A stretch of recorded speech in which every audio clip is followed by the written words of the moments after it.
Pues buenas noches a todos, hermanos y hermanas, ¿cómo están? Bien, qué bueno, bendecidos por el Señor. Qué bueno.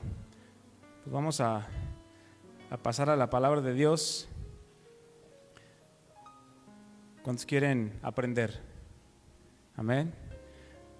Se requiere disposición, ¿verdad?, para aprender de la palabra de Dios, porque el Señor siempre tiene algo que enseñarnos. Amén. Le invito a que cierre sus ojos. Vamos a orar, vamos a poner este tiempo en las manos de Dios. Padre, en el nombre de Jesús, venimos en esta noche agradecidos por tu presencia en nuestras vidas, por todas las cosas que nos das, aun las cosas que a nuestro parecer no son tan buenas o son complicadas, son difíciles. Tú las usas para nuestro bien, Señor, porque siempre quieres hacernos crecer y siempre tienes un propósito para nosotros. Ponemos este tiempo en tus manos, esta palabra que va a ser expuesta, Señor. Úsame para hablarla conforme a tu verdad, conforme a tu palabra, Señor. Y pon tus palabras en mis labios, Señor. Y abre el entendimiento de mis hermanos para que podamos juntos comprender y afirmar aún más nuestros pasos, nuestra fe, nuestra confianza, solamente en ti, Señor. Todo esto te lo pedimos en el nombre de Cristo Jesús y te damos gracias. Amén. Amén. Mis hermanos, pues hoy veremos el tema número 29 de nuestra serie, Doctrinas Fundamentales del Cristianismo. Y el tema que estudiaremos y trataremos el día de hoy es acerca de la apostasía. ¿Todos han escuchado ese concepto? Levanta la mano el que no lo haya escuchado nunca. Ok, todos los demás ya lo han escuchado. Muy bien.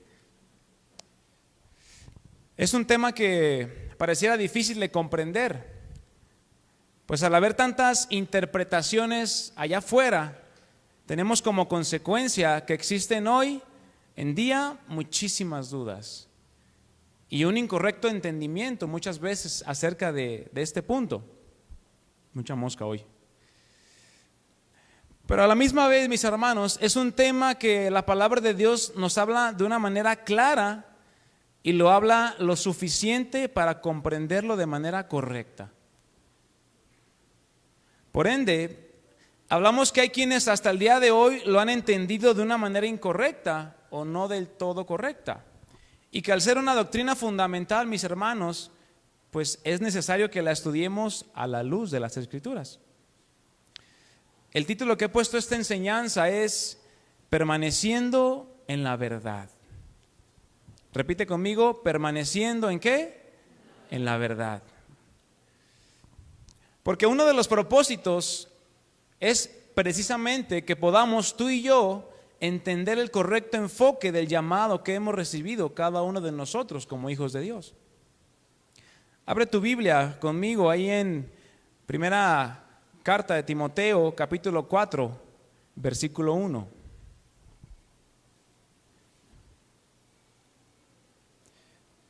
Primera de Timoteo, capítulo 4, versículo 1.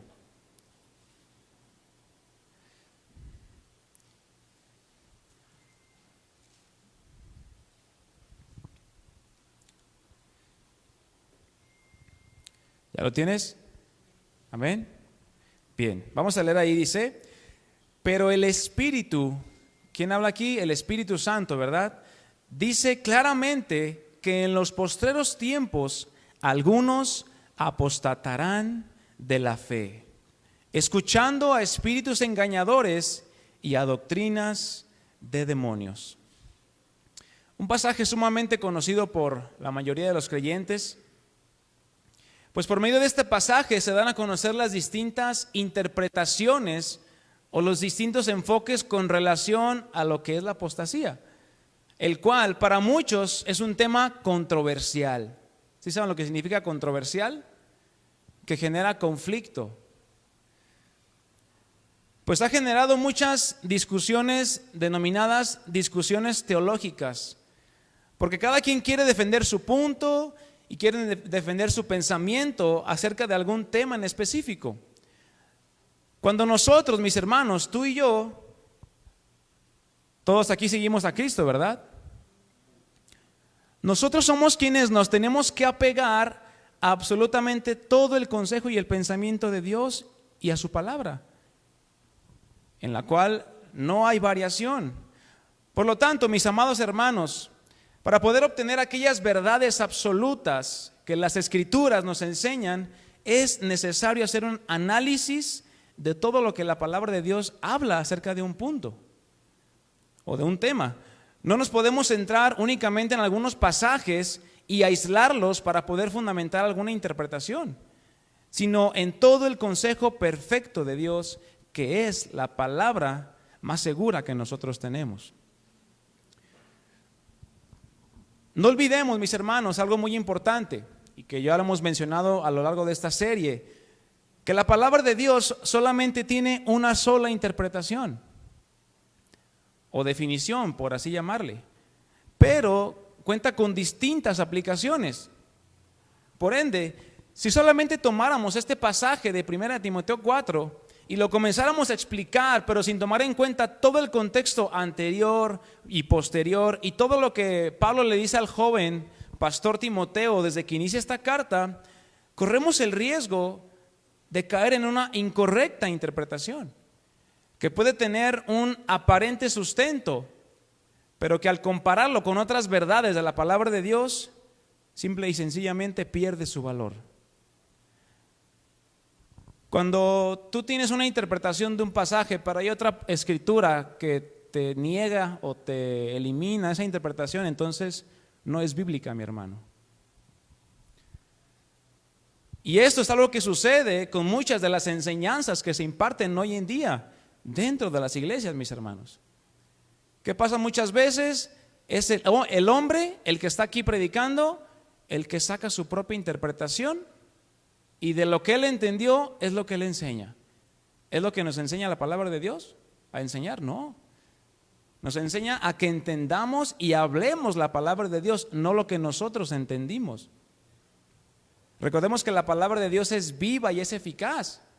Entonces, si la hablamos tal cual es la que va a producir cambios en nuestras vidas. Amén. Toda la escritura es inspirada por Dios. Por lo tanto, mis hermanos, nuestro primer fundamento es que cada una de las escrituras proviene de la misma fuente. Es decir, ¿quién es la fuente de las escrituras? Dios, que a través del Espíritu Santo inspiró a los hombres que la escribieron. Y este pasaje que aquí leímos aquí en 1 Timoteo 4:1, nos dice lo que el Espíritu Santo, el autor, comienza a poner en el corazón de Pablo, quien está de alguna manera instruyendo, aconsejando y exhortando al joven pastor Timoteo a cómo hacer frente a las distintas situaciones a las que se iba a enfrentar, donde la apostasía claramente iba a ser una de ellas. Claro, junto con otras más que se mencionan. Cuando Pablo, inspirado por el Espíritu, dice que en los postreros tiempos, podemos notar algo muy importante ahí. No solo se refería a él a los tiempos que nosotros estamos viviendo hoy, porque probablemente el apóstol Pablo ni siquiera se imaginaba que la iglesia seguiría después de 2000 años. Ellos ya pensaban que Jesucristo iba a llegar al tiempo, sino que en primer lugar, Pablo le estaba diciendo que era algo que ya estaba sucediendo en aquellos momentos. Pues utiliza ejemplos reales a lo largo de la primera carta y de la segunda carta. Si tuviste oportunidad de leerlo o tienes oportunidad de leerlo, te vas a dar cuenta.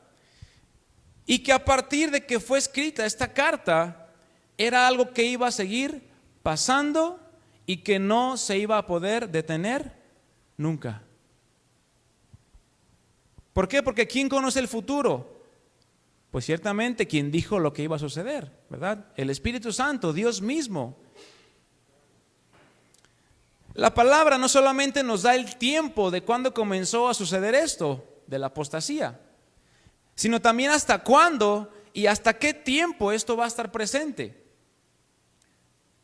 Puesto que va a ir, mis hermanos, en aumento, cada vez más en aumento.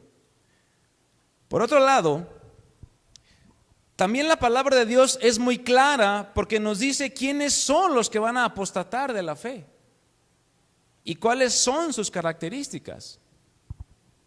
Es por esta razón que nosotros, si lo estudiamos de la manera correcta, vamos a entenderlo de la manera correcta.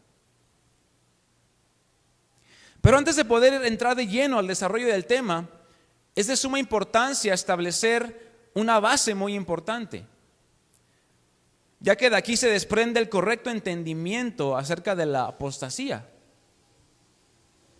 de cómo se manifiesta, por qué se manifiesta, cuándo se manifiesta y en quién se manifiesta o a través de quién se manifiesta. Pues de lo contrario, para nosotros, mis hermanos, es muy fácil adoptar la interpretación o el punto de vista de alguien más, ¿cierto o no? Escuchamos a un pastor respetable, claro está, algún maestro de la Biblia, algún maestro de algún instituto bíblico, y escuchamos lo que nos tiene que decir. Tú te tienes que dar cuenta si realmente está usando la Biblia como fundamento para sus clases, para sus enseñanzas.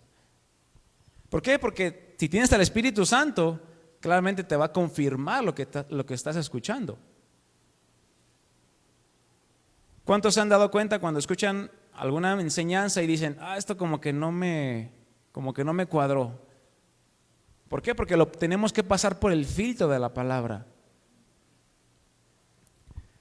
Les comentaba que es muy fácil adoptar la interpretación o el punto de vista de alguien más.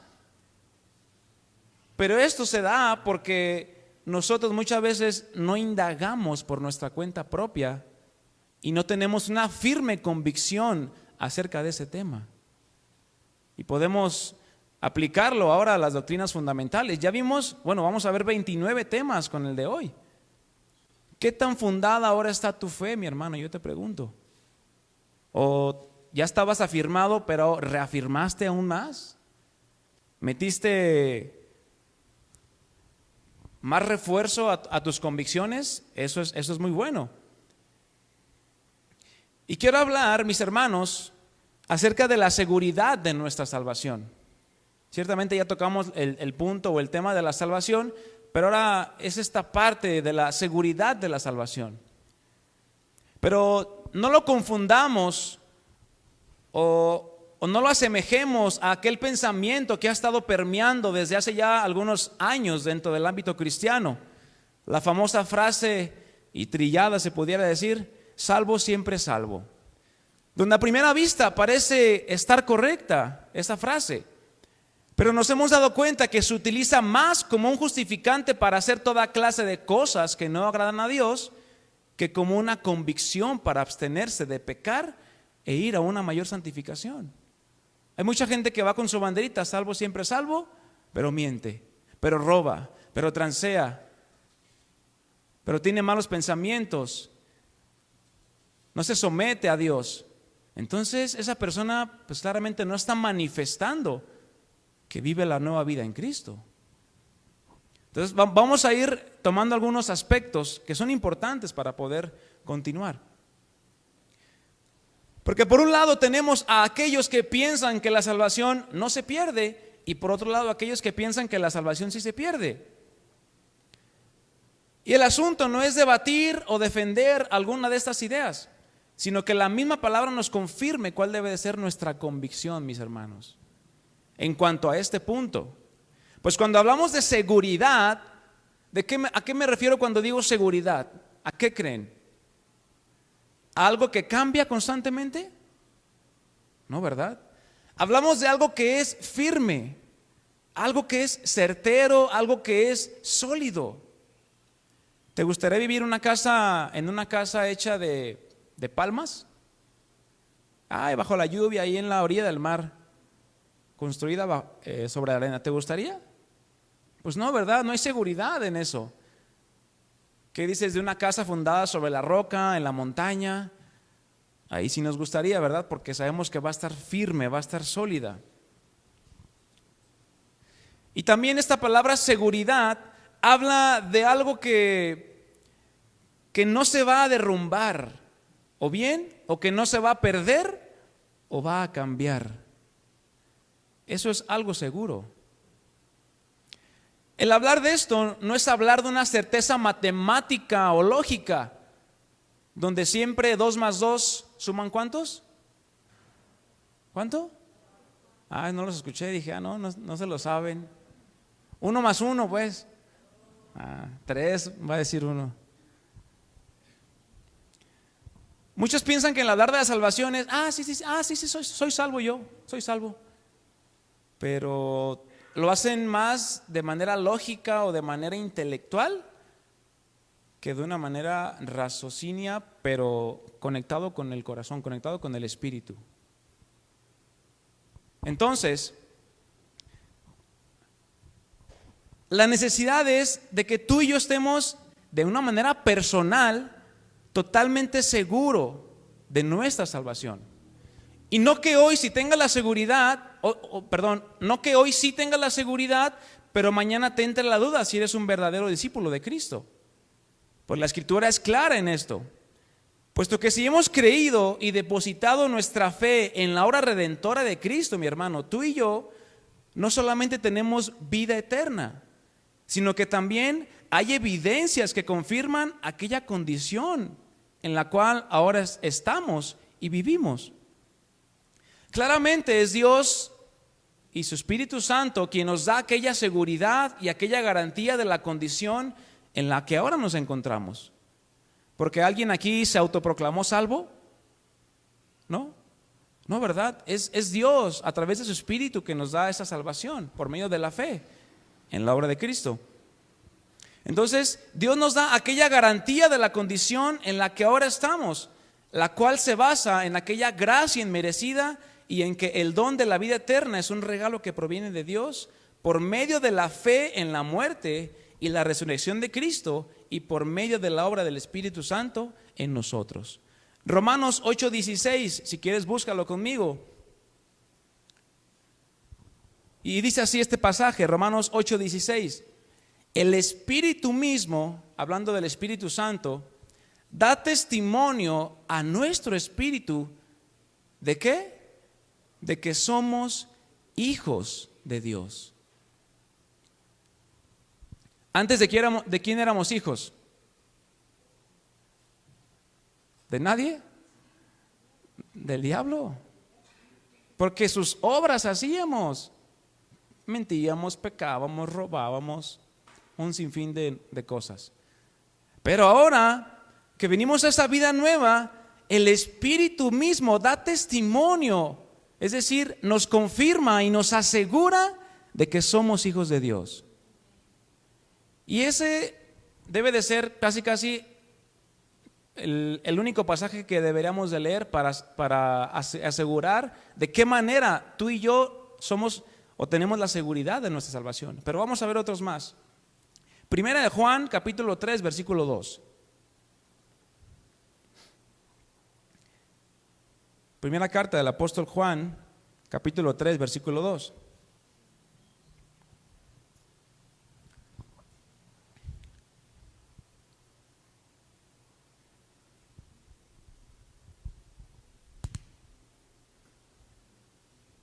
¿Ya lo tiene?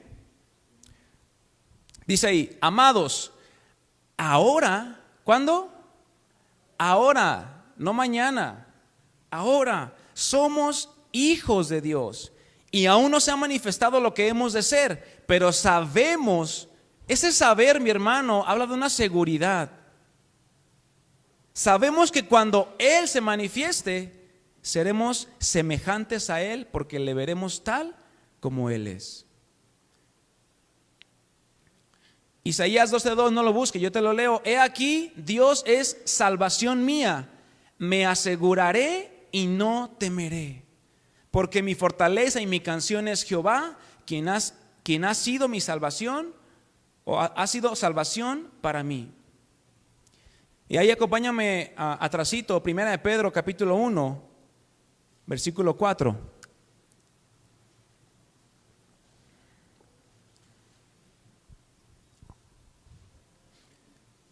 Primera de Pedro capítulo 1 versículo 4. ¿Ya lo tienes? Amén. Dice, y tenemos, ¿quiénes? los que somos hijos de Dios. Una herencia que no tiene precio, una herencia que está reservada en el cielo para ustedes, pura y sin mancha, que no puede cambiar y ni puede deteriorarse. Y ahí eso confirma la seguridad de nuestra salvación, mis hermanos. Nuestra salvación no cambia de la noche a la mañana ni se deteriora. Dice el versículo 5: por la fe que tienen, Dios los protege con su poder hasta que reciban esta salvación, la cual está lista para ser revelada en el día final, a fin de que todos la vean. Y vamos otra vez a 1 Juan capítulo 4, versículo 13.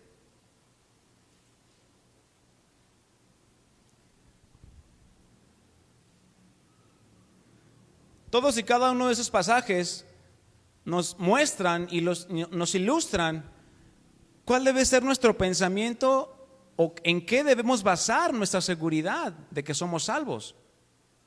No debemos basarlo de una manera intelectual. Es que yo sé que hice una oración y luego me arrepentí y luego hice esto. No, eso es una manera intelectual.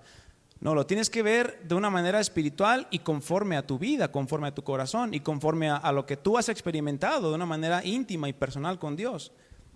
Primera de Juan capítulo 4, versículo 13 al 15 dice: en esto conocemos que permanecemos en Él y Él en nosotros, en que nos ha dado de su Espíritu. Y nosotros hemos visto y testificamos que el Padre ha enviado al Hijo, el Salvador del mundo. Y versículo 15: todo aquel que confiese que Jesús es el Hijo de Dios, Dios permanece en Él y Él en Dios. Tú dices, pues cualquiera puede confesar que Jesús es el Hijo de Dios. Tú vas a la calle, vas a predicarle a alguien, confiesa que Jesús es el Hijo de Dios y vas a ser salvo. Bueno, no es de esa manera literal, sino habla de que con tu vida, con todo lo que tú eres, confieses que Jesús es el Hijo de Dios.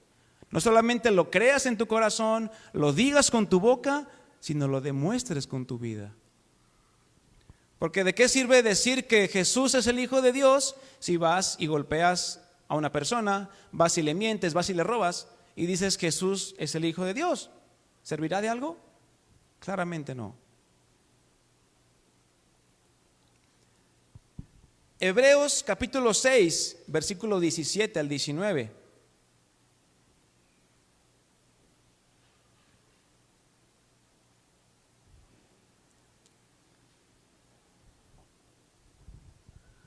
Hebreos 6, 17 al 19 dice así: Dios también se comprometió mediante un juramento, lo estoy leyendo en la Nueva Traducción Viviente, para que los que recibieran la promesa, aquí dice esta versión, aquella promesa de la salvación, pudieran estar totalmente seguros de que Él jamás cambiaría de parecer. Fíjense lo que dice este versículo: Dios jamás va a cambiar de parecer en lo que ha hecho en tu vida o en lo que hizo Cristo en la cruz. Dios no va a llegar mañana y va a decir, ¿saben qué? Ya el que se salvó y no, hasta aquí. No, eso no es lo que va a hacer Dios. Dice que a nosotros que recibimos la promesa es para que estuviéramos totalmente seguros de que Él jamás cambiaría de parecer. Versículo 18: así que Dios ha hecho ambas cosas, ha hecho la promesa y ha hecho el juramento. Estas dos cosas no pueden cambiar, porque es imposible que Dios mienta. Es imposible. Dice, por lo tanto, los que hemos acudido a Él en busca de refugio podemos estar bien confiados, aferrándonos a la esperanza que está delante de nosotros. Es decir, la salvación que está adelante de nosotros, porque es algo que se va a manifestar en un futuro. Tenemos una salvación de que ya hemos sido trasladados del reino de las tinieblas al reino de Jesucristo. Pero aún no se ha manifestado la salvación en su totalidad, mis hermanos. ¿Por qué? Porque vamos a ser tú y yo como Cristo. ¿Y ya somos como Cristo? Claramente no, todavía falta. Pero dice que podemos estar bien confiados, aferrándonos a la esperanza que Cristo ya nos ha dado. Dice, esta esperanza es un ancla firme y confiable para el alma. ¿Qué es lo que hace un ancla en un barco? ¿Qué hace? la mantiene, ¿verdad? Mantiene el barco en una misma posición, no se va a mover de ahí porque está firme y puesta el ancla. Es lo mismo que tiene que hacer la salvación en nosotros, mis hermanos. Esa ancla se llama Jesucristo. ¿Y qué? ¿Qué hace? Nos mantiene firmes, nos mantiene parados sobre la roca, sobre la salvación que Él nos ha dado. Y dice, y nos conduce a través de la cortina al santuario interior de Dios. Y vamos a ver unos últimos 3 pasajes. Juan 10:27 dice, mis ovejas, este pasaje de seguro que ya lo conocen. Juan 10:27 dice así, mis ovejas escuchan mi voz, yo las conozco y ellas me siguen. Les doy vida eterna y nunca perecerán. ¿Cuándo? Nunca perecerán. ¿Por qué? Dice ahí más adelante, nadie puede quitármelas. Porque mi Padre me las ha dado y Él es más poderoso que todos. Nadie puede quitarlas de la mano del Padre. El Padre y yo somos uno. Son palabras de Jesucristo, mis hermanos, y son promesas que Jesucristo nos hace a nosotros. ¿Para qué? Para que nos sintamos seguros de lo que somos ahora en Él. Filipenses 1:6. Estando persuadido de esto. Esa palabra persuadido, mi hermano, quiere decir que estamos confiados, que estamos seguros y convencidos. ¿De qué? Que el que comenzó en nosotros y en ti la buena obra, la perfeccionará, es decir, la terminará, la va a completar hasta el día de Jesucristo, es decir, hasta que Él se ha manifestado. Él nos va a guardar hasta ese momento. Pero tú tienes que estar seguro de que eres salvo y de que estás en Cristo. Y por último, 2 de Timoteo, capítulo 2, versículo 19.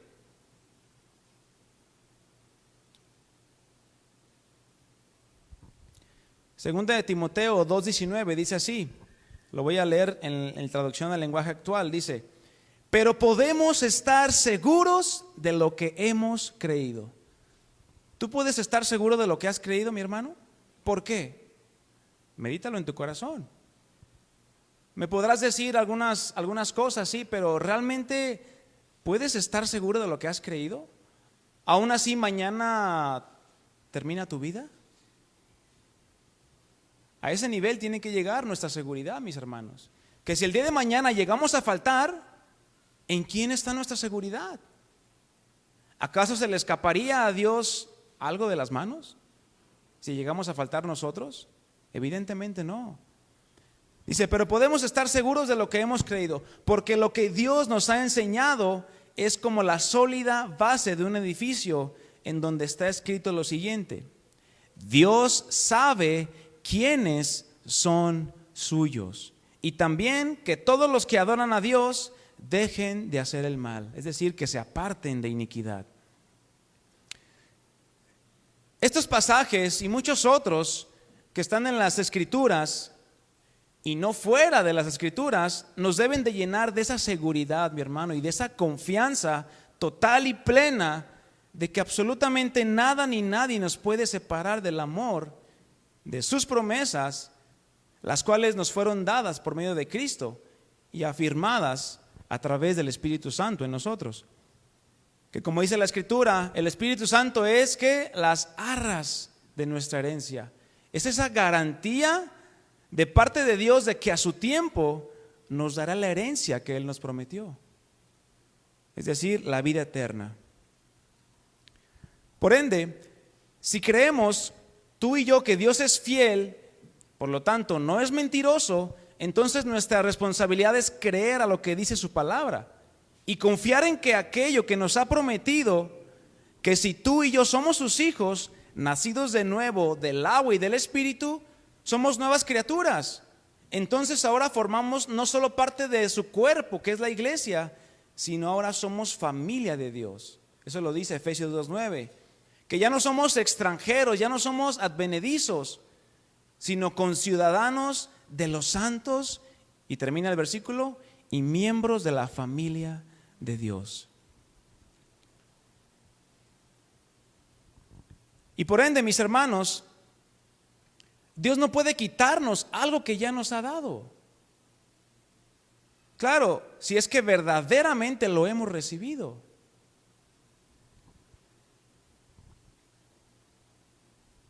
Ciertamente yo me he puesto a pensar de aquellas veces cuando salimos a predicar el Evangelio. Una persona que no es nacida de nuevo, indudablemente no puede dar lo que no tiene. No puede dar vida, no puede dar esperanza, no puede dar salvación si él no la tiene. Es lo mismo aquí.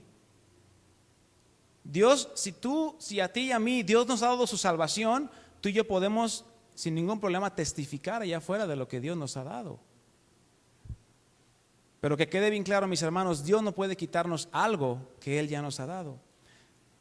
Pues si nosotros hemos nacido de nuevo, es decir, el ser regenerados, si ahora el Espíritu Santo mora en nosotros, formamos parte del cuerpo de Cristo y somos sellados para el día de la redención. Si es que la salvación se perdiera, es una pregunta o es una suposición, todas estas cosas nos tuvieran que ser quitadas. Nos sería quitado el nuevo nacimiento, el Espíritu Santo nos tendría que abandonar, tendríamos que ser cortados o separados del cuerpo y seríamos sellados únicamente de manera temporal. Entonces Dios no estaría cumpliendo así su palabra. No hay entonces, mis hermanos, dentro de las Escrituras ningún pasaje que nos dé a entender o nos abra la posibilidad de que un verdadero cristiano pueda perder todo esto, que pueda perder el nuevo nacimiento, quedar deshabitado o sin el Espíritu Santo, separado del cuerpo de Cristo o desellado, sin las arras del Espíritu Santo. Claramente tú y yo, mi hermano, seguimos pecando en esta vida y fallándole a Dios, pero en ningún lugar nos dice que por cometer pecado vamos a ser desechados o nos sea retirada la salvación. De lo contrario, tendríamos que estar siendo salvados todo el tiempo por causa del pecado que día a día cometemos. Y esto no es así, mis hermanos. Dice la palabra de Dios en 1 Juan que si pecamos, ¿qué pasa? Abogado tenemos para con el Padre, a Jesucristo el justo, que si confesamos nuestros pecados, Él es fiel y justo para perdonarnos. Pero ¿en qué se diferencia alguien que es nacido de nuevo y alguien que no es nacido de nuevo? El que es nacido de nuevo peca, el Espíritu Santo se contrista, ¿y qué tienes que hacer inmediatamente? Arrepentirte. Ya no para salvación, pero sí para perdón de pecados. Pero aquel que no ha nacido de nuevo peca, miente y se le hace tan normal, entonces esa persona realmente no es salva, no tiene el Espíritu Santo.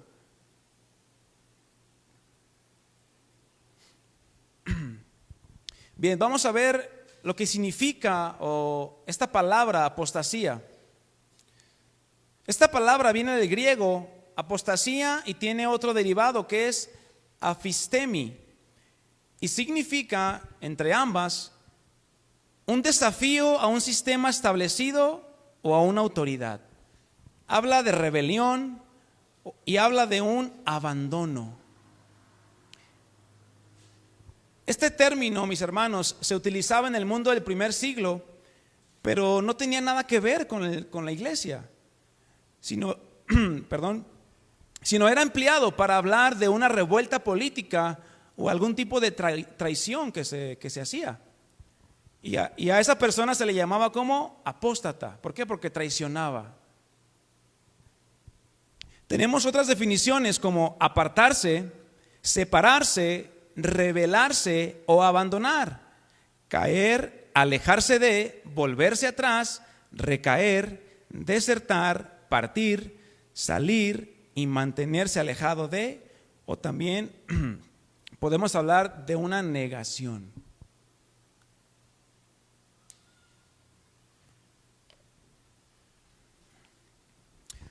A final de cuentas, mis hermanos, esta palabra, apostasía, nos habla de un abandono, de una renuncia y de una separación de una persona de algo de manera voluntaria. Es decir, que nadie, absolutamente nadie lo está obligando u orillando a llevar tal acto, sino que es algo que se está provocando de manera personal. Así como lo hizo en aquel tiempo, la apostasía es una amenaza para el cuerpo de Cristo en nuestros días, mis hermanos. Porque es evidente la presencia de la apostasía en todo el mundo. A donde quiera que voltees tú ahorita en internet, vas a encontrar gente que está apostatando, gente que está negando la fe, gente que está blasfemando en contra de las verdades de Jesucristo o negándolas rotundamente. Y esta apostasía, mis hermanos, se fue introduciendo poco a poco a la iglesia hasta nuestros días. Pues las hay de muchas formas y de muchas maneras, ante las cuales tenemos que estar muy atentos tú y yo. Un diccionario define esta palabra apostasía, dice que implica necesariamente una posición de la que se puede caer, una profesión hecha que se abandona de una manera deliberada. Pero escúcheme bien lo que sigue a continuación.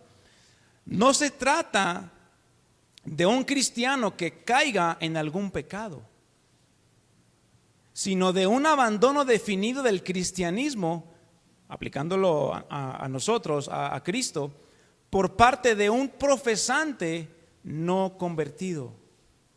Ahí está la diferencia, mis hermanos. Es decir, que esa persona que por un tiempo estuvo profesando, estuvo viniendo a la iglesia, cantaba, escuchaba las predicaciones, se prestaba para servir, de repente deja de venir y te enteras que ya volvió al mundo otra vez. Claramente esa persona no experimentó la regeneración o la conversión de su alma, de su espíritu. ¿Por qué? Porque se regresó a lo que él era. Por lo tanto, mis hermanos, a la luz de las Escrituras, vamos a darnos cuenta y a confirmar quiénes son aquellos que están en la posibilidad de apostatar. Pues nos afirma aquellas características específicas de aquellos que se van a rebelar en contra de Dios, porque eso también es apostasía, una rebelación en contra de Dios. Ahorita lo vamos a ver. Donde esta persona o aquella persona que tenga el Espíritu Santo morando en él, es imposible que se rebele en contra de Dios, puesto que su anhelo es permanecer ¿cómo? Pegado al Señor, pegado a Cristo, y no separarse jamás de su presencia. Y la palabra de Dios, mis hermanos, nos da un entendimiento de lo que es esto, la apostasía. Acompáñame a la carta de Segunda de Tesalonicenses, capítulo 2.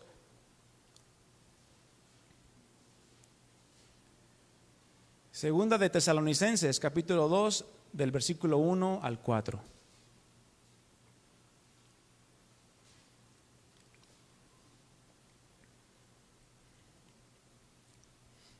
¿Ya lo tienes?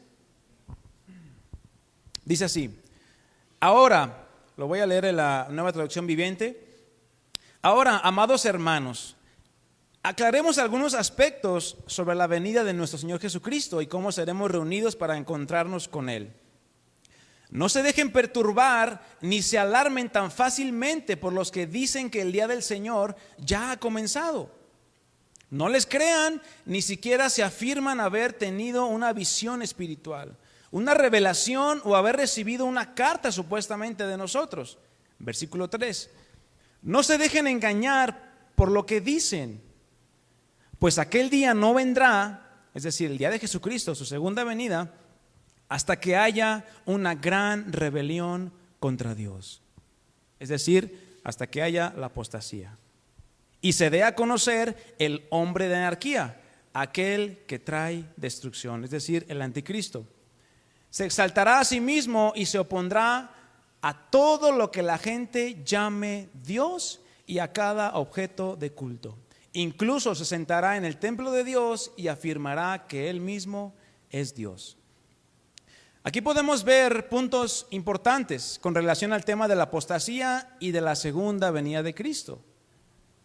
Donde la apostasía, conforme a lo que hemos estado leyendo, es algo que se ha venido dando desde el tiempo de la iglesia primitiva, mis hermanos, y ha ido en aumento hasta nuestros días.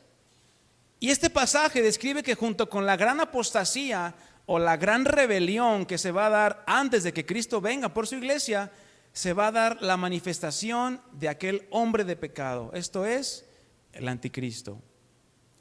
Pero es importante que sepamos distinguir entre un anticristo y el anticristo.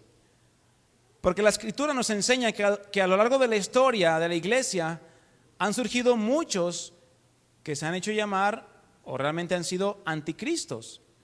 En cambio, el anticristo, aquel que se opone a Cristo y usurpa su lugar, como dice el pasaje de 2 de Tesalonicenses, es el anticristo final, que de una manera deliberada, ¿qué es lo que va a hacer? Va a negar al Padre y va a negar al Hijo.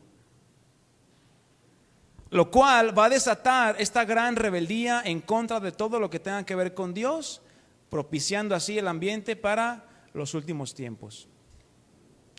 Primera de Juan, capítulo 2, versículo 18, acompáñame ahí. Primera de Juan 2, 18.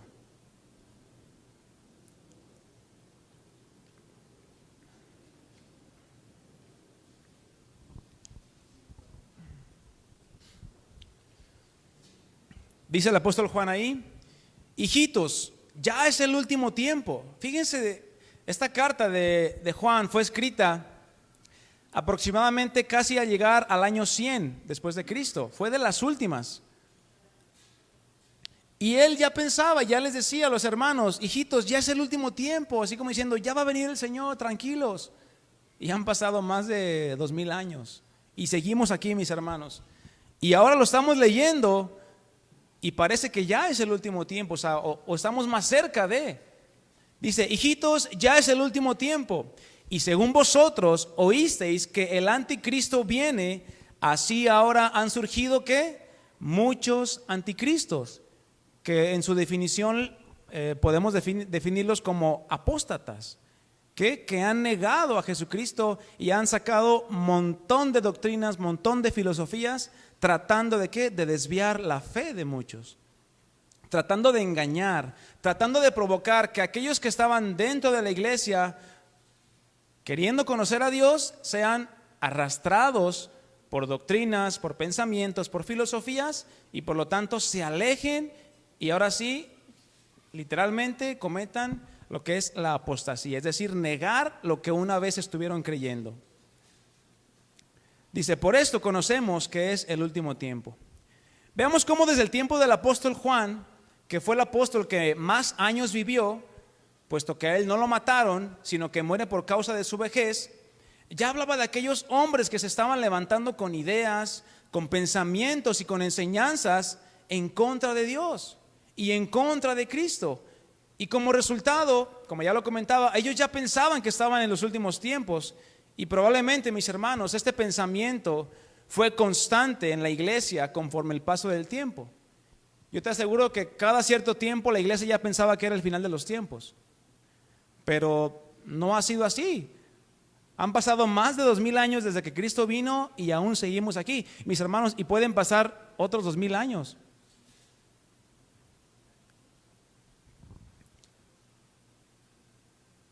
¿Por qué? Porque debido a que a lo largo de la historia de la iglesia cristiana se han dado muchísimos casos de apostasía. Para nosotros, para tú y yo, mi hermano, poder identificar, combatir y refutar de una manera satisfactoria la apostasía, es importante que nosotros como hijos de Dios entendamos las diferentes formas en las que se presenta la apostasía, las cuales son dos tipos principales. Y el poderlas comprender mejor nos va a ayudar a ver el enfoque y la interpretación correcta.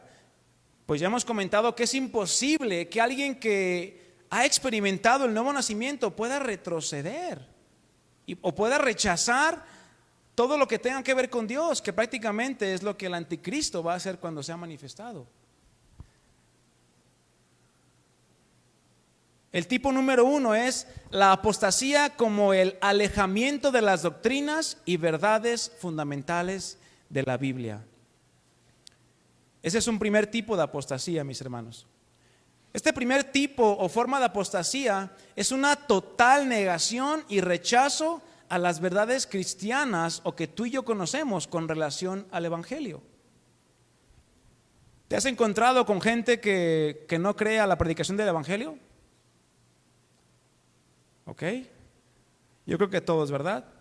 Entonces, alguien que rechace de cierta manera todo lo que tenga que ver con las verdades del Evangelio, es decir, que sean parte del sustento del Evangelio para la salvación, es lo que una persona demuestra al negar esto. Dice, es lo que esta forma de apostasía va a negar de alguna manera rotunda. Por ejemplo, una persona que estaba creyendo, o bueno, más bien conociendo del Evangelio de Cristo, de repente niega y se aleja.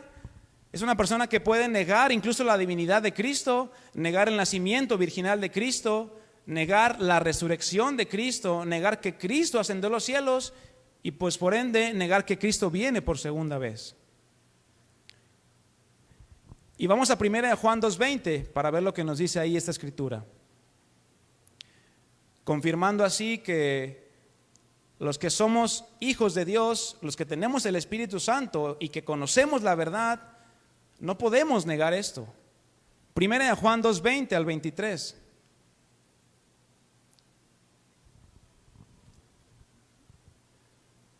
¿Ya lo tiene?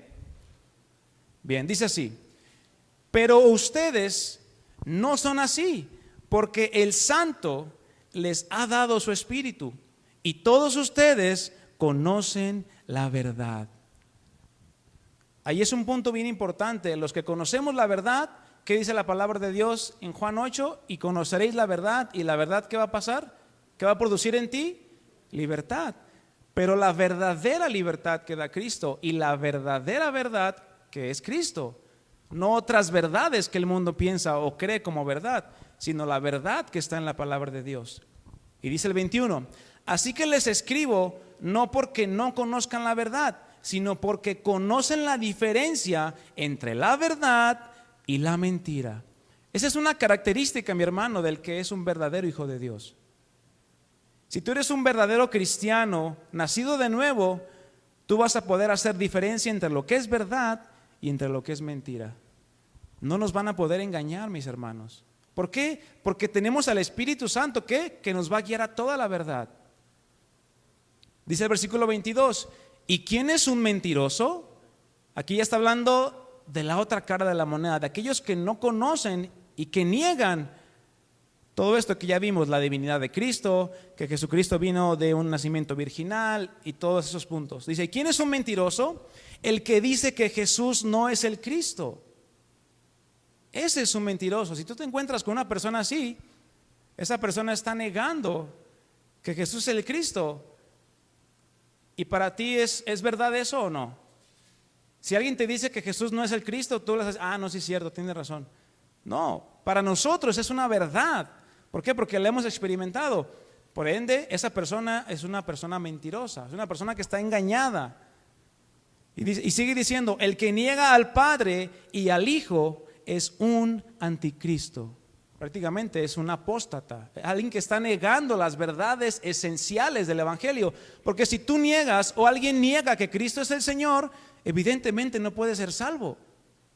Si alguien niega que Jesucristo vino de manera virginal, evidentemente no puede ser salvo. Y si alguien niega que Jesucristo viene por segunda vez, pues también. El que niega al Padre y al Hijo es un anticristo. Versículo 23. El que niega al Hijo tampoco tiene al Padre. Y son pasajes contundentes, mis hermanos. Si tú conoces a una persona que se dice cristiana, pero no le pesa con sus actos negar que Jesús es su Señor, entonces esa persona probablemente no se nacía de nuevo. Y probablemente si esa persona no se afirma y no alinea sus pasos, y el Señor en su misericordia produce el nuevo nacimiento en esta persona, probablemente esa persona va a terminar, ¿por qué? Por alejarse, por apartarse de la verdad, por negar lo que una vez supuestamente creía. Y eso es lo que se refiere a la apostasía. Personas que estaban y que aparentaban tal vez una confesión y profesaban lo mismo que tú tal vez, y te decían Dios te bendiga, y te decían que te vaya bien, mi hermano, Dios te bendiga y de gloria en gloria, pero realmente su corazón nunca fue transformado. Y termina, pero el que confiesa al Hijo tiene al Padre también. Vamos ahí más adelante a 1 de Juan 4:1. 1 de Juan 4:1.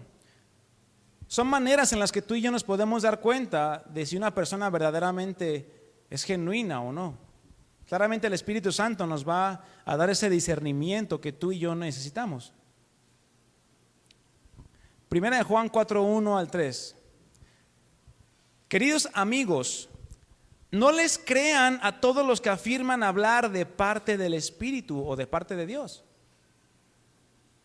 Pónganlos a prueba para averiguar si el Espíritu que tienen realmente proviene de Dios.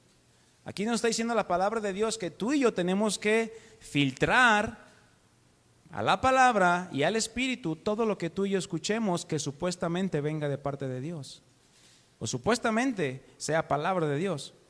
¿Por qué? Porque dice, porque hay muchos falsos profetas, ¿en dónde? En el mundo, es decir, alrededor de nosotros. Versículo 2, y esta es la manera en que sabremos si tienen o no el Espíritu de Dios. Si una persona que afirma ser profeta reconoce que Jesucristo vino en un cuerpo humano, esa persona tiene el Espíritu de Dios. Es decir, si una persona reconoce que Jesucristo vino en carne o es Dios encarnado, pues claramente tiene el Espíritu de Dios.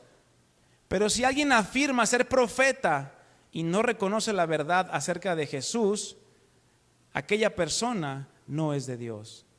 O sea, vas a empezar a ver como incongruencias en su manera de pensar, en su manera de expresarse, y vas a decir, no, este cuate cree una cosa y luego no cree otra, y es nuestra responsabilidad, mis hermanos, discernir. Dice, tal persona tiene el espíritu del anticristo, del cual ustedes oyeron que viene al mundo y de hecho ya está aquí. Hablando de que mucha gente niega rotundamente a Jesucristo, y siempre ha habido y la va a haber hasta que Cristo venga a este mundo.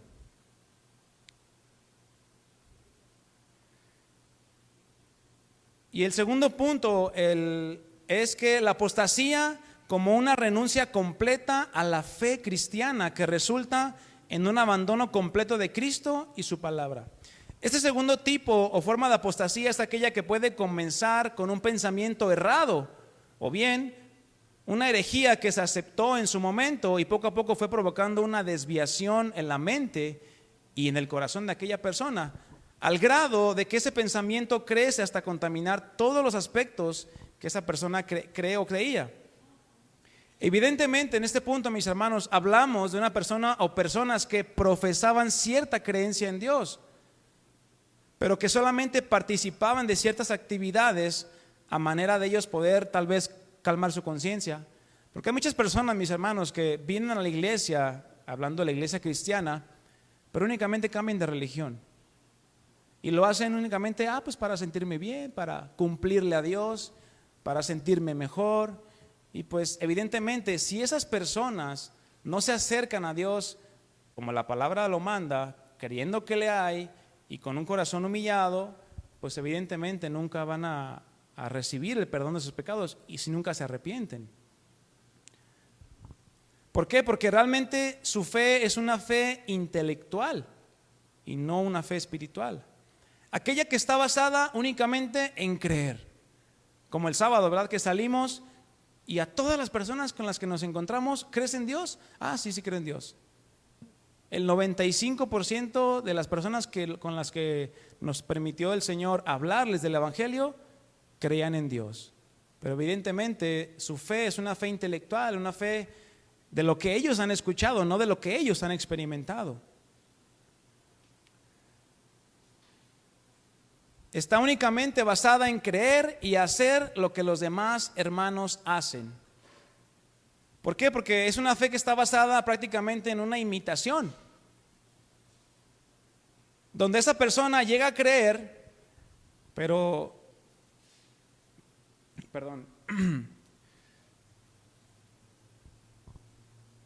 esa persona muchas veces llega a creer que que es salva o que ya es nacida de nuevo. Hay gente que ha pasado así, cuando su verdadera condición es de muerte espiritual.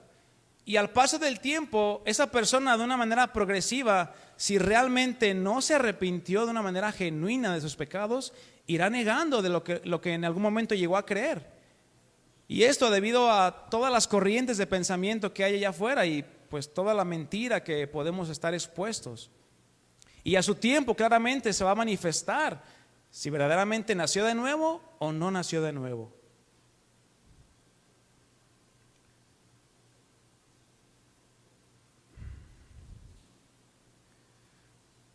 Acompáñame a 1 Juan 2:19.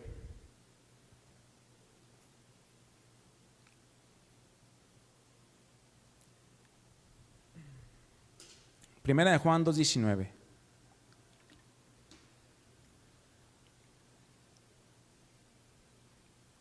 Dice: esas personas salieron de nuestras iglesias, pero en realidad nunca fueron parte de nosotros.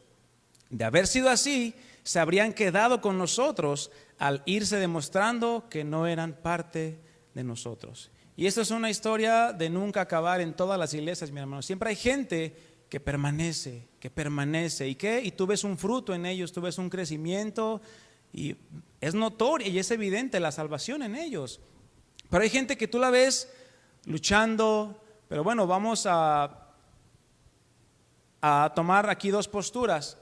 Hay gente que realmente sí quiere conocer a Dios, pero tal vez le cuesta trabajo y no quiere someterse a la voluntad de Dios, no le cuesta obedecer, pero realmente sí quiere conocer a Dios. Esa persona claramente si se esfuerza y cree en el Señor Jesucristo y se mete en la palabra de Dios, pues claramente el Señor puede obrar salvación en él. Pero una persona que realmente no quiera y rechaza abiertamente, claramente se va a ir en un momento. Dice 2 de Juan, versículo 9: cualquiera que se extravía y no persevera en la doctrina de Cristo, no tiene a Dios. Ahí está la diferencia. Cualquiera que se extravía es precisamente porque no perseveró, no permaneció en la doctrina de Cristo y por lo tanto no tiene a Dios. Y dice: el que persevera en la doctrina de Cristo, este sí tiene al Padre y tiene al Hijo. Únicamente, mis hermanos, pongámonos a pensar, y es algo que yo meditaba. ¿Cómo alguien que ha experimentado una transformación total en todas las áreas de su vida, que es lo que tú y yo hemos experimentado, un cambio rotundo en nuestras vidas, que hemos recibido el perdón, hemos recibido el amor, la paz y el gozo, y sobre todo que hemos sido sellados por el Espíritu Santo, vayamos a tener la posibilidad de retractarnos de aquella decisión que tomamos, de arrepentirnos? Es algo imposible de pensar, porque después de haber experimentado tú y yo esa vida nueva en Cristo, ¿cómo vamos a querer volver atrás? Realmente es algo imposible de pensar.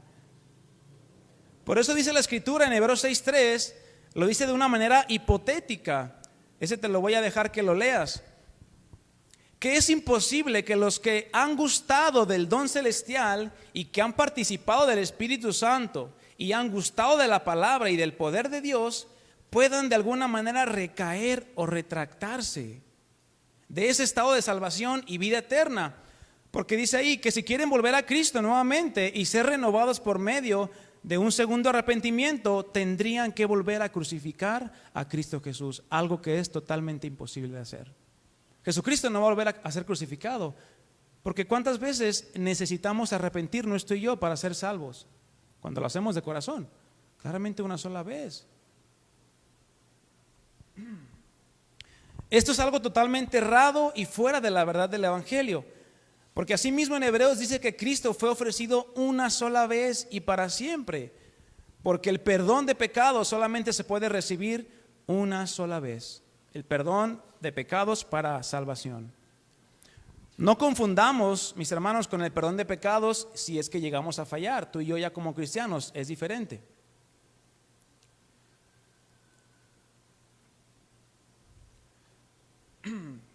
Vamos a ver ahí algunas características de lo que es la apostasía.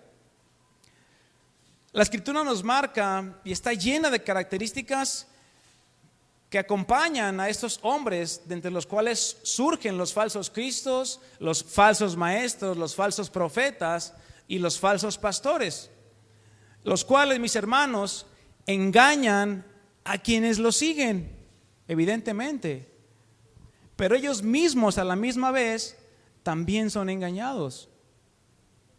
Segunda de Timoteo 3:13 lo dice así. Si quieres, búscalo conmigo, segunda de Timoteo 3:13.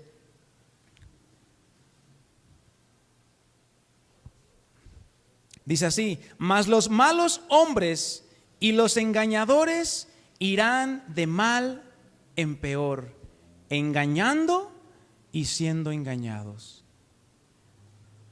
Es decir, para ellos prácticamente ya no hay oportunidad. ¿Por qué? Porque están sumidos en un engaño, están siendo ciegos, guías de ciegos.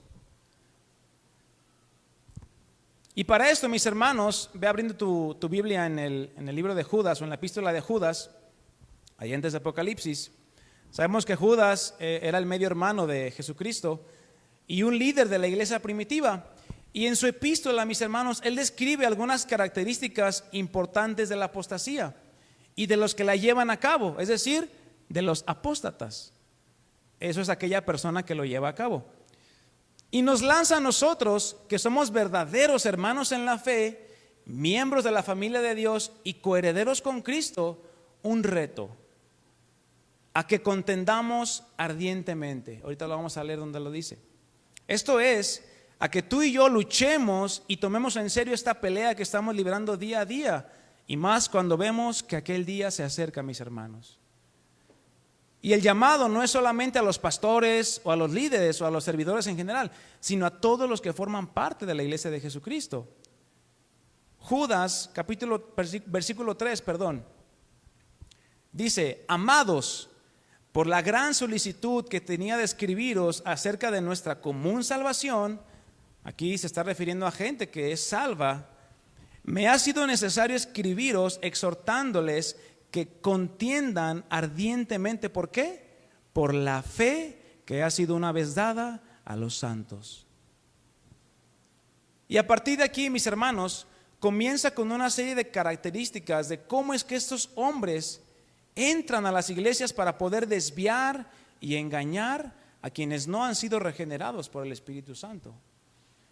Es decir, entran y buscan aquella ovejita endeble, sensible, para poderla hacer tropezar, para poderla hacer desviar. Judas, versículo 4. ¿De qué manera entran estos hombres? Porque algunos hombres han entrado, ¿de qué manera? Encubiertamente. Los que desde antes habían sido destinados para esta condenación. Hombres impíos que convierten en libertinaje la gracia de nuestro Dios. Y es ahí, mi hermano, donde tú y yo tenemos una responsabilidad. Si ves a alguna persona que llega a la iglesia y le empiezas a conocer, pero de repente te saca con ideas y pensamientos que convierten en libertinaje la gracia de Dios, mucho cuidado con esa persona. ¿Por qué? Porque lo único que quiere es desviar a alguien, es echar a perder el camino de alguien, o desviar o destruir o alejar del conocimiento de Cristo. Dice: y niegan a Dios, el único soberano, y a nuestro Señor Jesucristo. Claramente, mis hermanos, los apóstatas no tendrán apariencia sino que parecerán una blanca paloma, como dicen por ahí, ¿verdad? Y de aquí se desprende una lista de los rasgos que caracterizan sí o sí a estos hombres que entran con la bandera de la gracia de Dios y la usan como licencia para cometer toda clase de actos injustos. Vamos ahí al versículo 8 de Judas. Dice ahí: de la misma manera,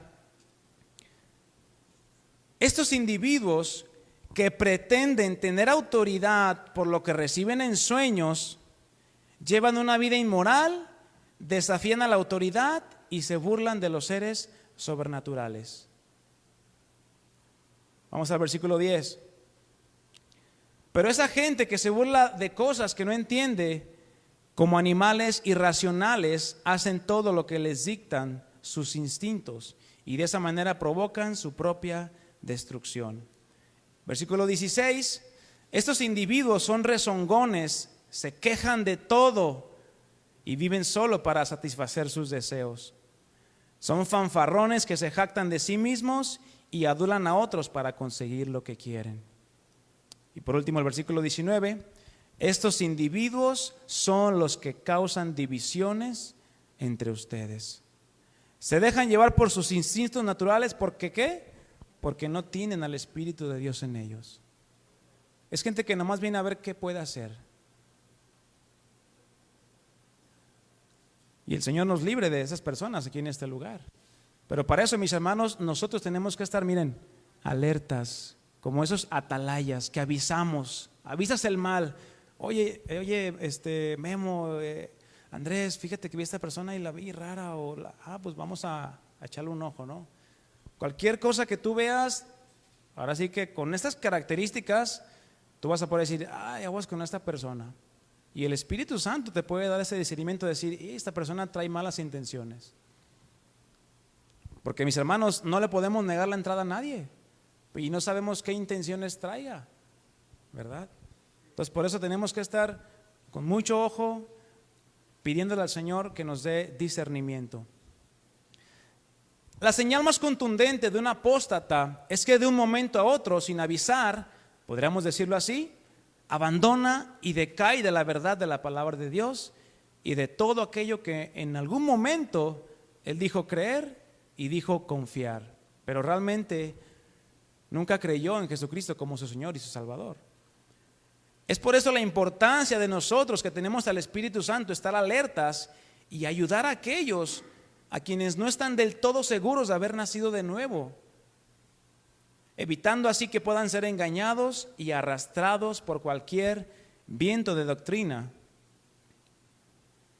Y ahí mismo en Judas, si todavía estás ahí, ve al versículo 22 y al 23. Yo te lo voy a leer en la versión traducción al lenguaje actual y dice así: ayuden con amor a los que no están a los que no están del todo seguros de su salvación. Siempre va a haber gente que esté conociendo apenas, mis hermanos. Siempre va a haber gente que esté pues comenzando la vida cristiana, queriendo agradar a Dios. Y pues, ¿cuál es nuestra responsabilidad? Que tenemos un poco más de tiempo. Ay, no, tú vas empezando. No, pues a ver cómo te va. No, ¿cuál es nuestra responsabilidad? En amor, enseñarles y ayudarles, instruirles. Dice el versículo 23, rescaten a los que necesitan salvarse del infierno, que prácticamente nosotros estábamos en esa condición, mis hermanos. Y tengan compasión de los que necesitan ser compadecidos, pero tengan mucho cuidado de no hacer el mismo mal que ellos hacen.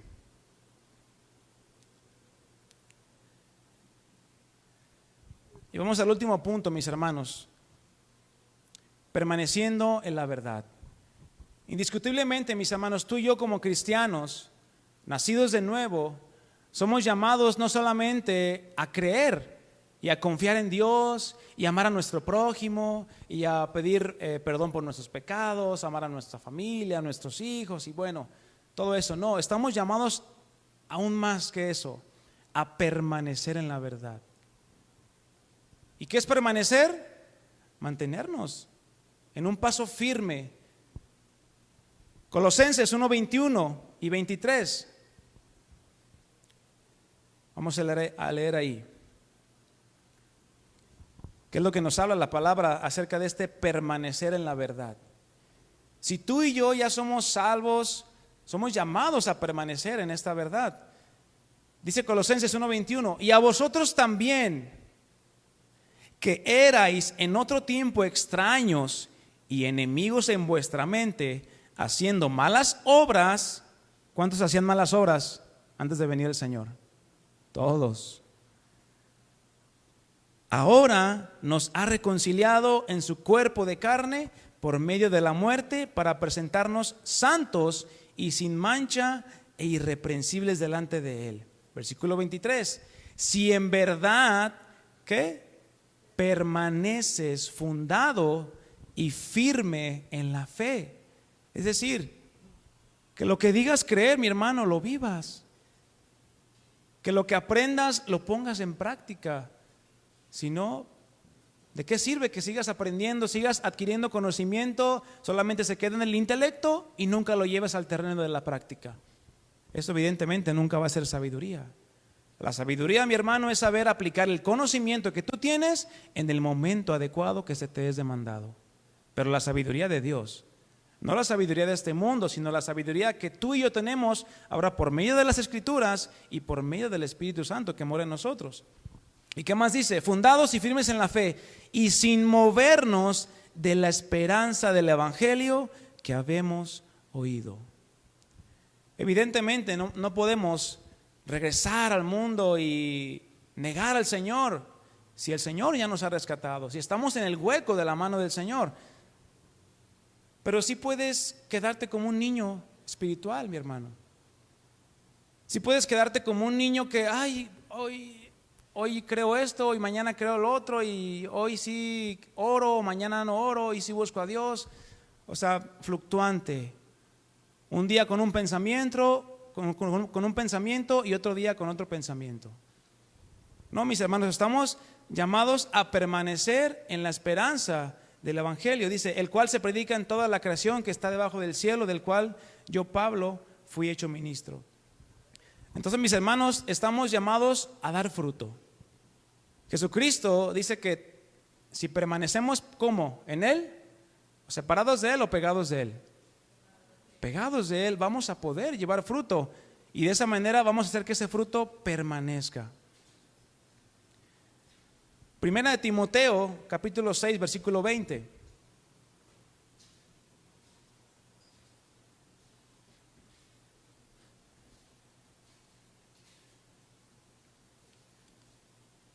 Aquí es un consejo que le da el apóstol Pablo a Timoteo y le dice: oh Timoteo, guarda lo que se te ha encomendado.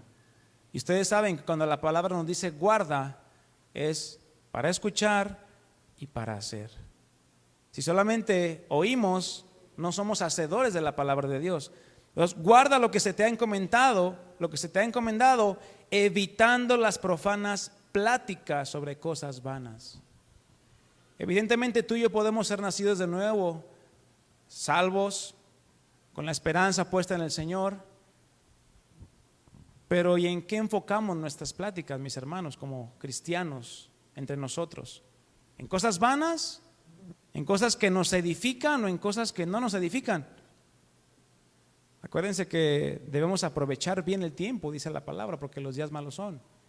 Y que ninguna palabra corrompida salga de nuestra boca, sino la que sea para la edificación de los oyentes.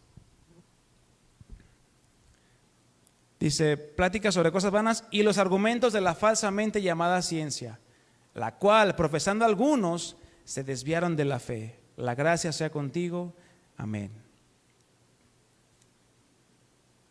Y por último, segunda de Pedro, capítulo 3, versículos 17 y 18. Vamos ahí.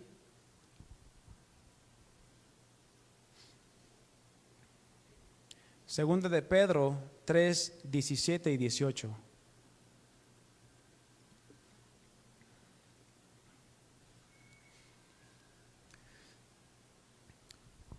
Así que vosotros, oh amados, sabiéndolo de antemano, guardaos, no sea que arrastrados por el error de los inicuos caigáis de vuestra firmeza.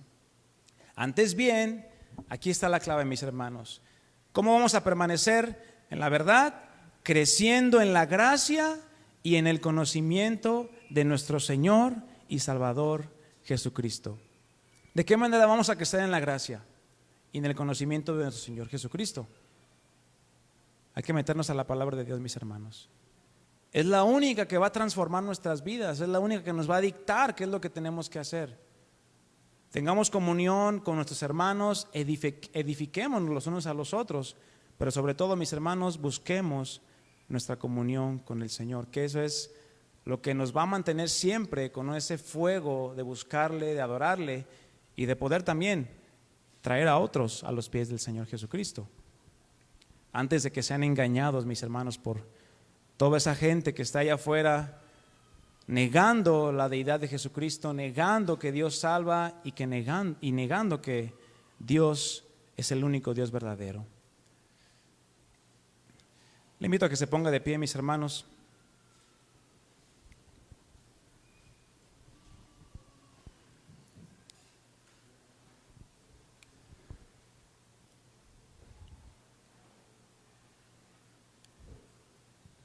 Vamos a dar gracias, mis hermanos, para concluir.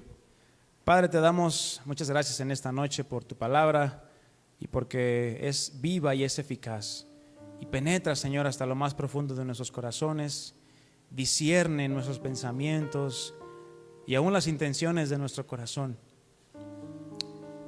Pero queremos, Señor, sobre todas las cosas, guardar tu palabra en nuestras vidas para ponerla por obra. Tú nos has dado una llamada de atención, Señor, a que nos mantengamos firmes en tu palabra, en permanecer en tu verdad, en aquella verdad a la cual hemos creído y a la cual hacemos bien en estar firmes, tomados de ti, Señor Jesús, no tomados de nadie más, porque estamos en tu mano, estamos en ti, Señor, y nadie nos puede arrebatar de ahí. Pero sabemos, Señor, que hay mucha gente que está siendo arrastrada por esos hombres que solamente quieren arrastrarlos a la mentira, al engaño, al error. Queremos que nos uses, Señor, allá afuera, principalmente con nuestras familias, que podamos hablarles de tu verdad, Señor, y antes que sea demasiado tarde, antes que llegue la mentira, antes que llegue el diablo y quite y robe esa semilla que tú nos has permitido sembrar, Señor.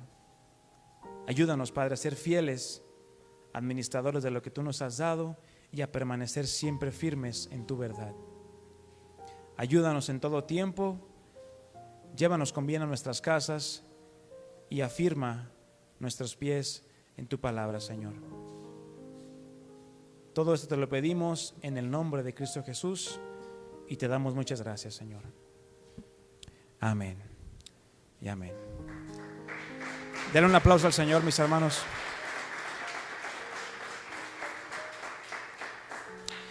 Bien, mis hermanos, pues váyase con esta palabra y primeramente Dios, nos vemos el domingo, ¿verdad? No, el viernes, ¿verdad? En nuestra reunión de matrimonios. Aquí los vemos, los esperamos con mucho entusiasmo y Dios los bendiga.